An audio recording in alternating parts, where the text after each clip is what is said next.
అని వాళ్ళు వీళ్ళు ఎన్నెన్ని అన్న పసి పిల్లవాడు నవ్వాడు.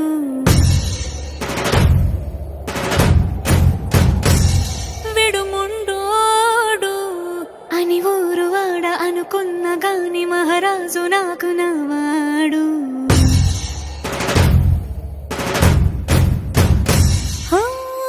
మాట పెడుసైనా మనసులో వెన్న రాయిలా ఉన్నవాడిలోన దేవుడెవరికి తెలుసును నాకన్నా. సూసేకి అగ్గిరవ్వ మాదిరే ఉంటాడే నా సావే.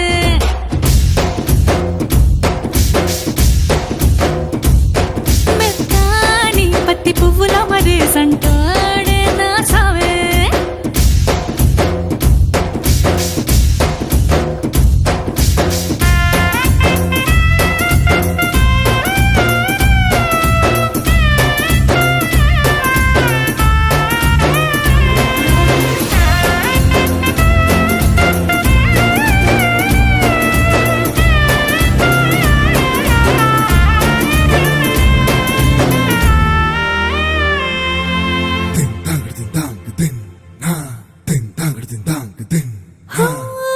ఎర్రబడ్డ కళ్ళలోన కోపమే నీకు తెలుసు, కళ్ళలోన దాచుకున్న చెమ్మ నాకే తెలుసు.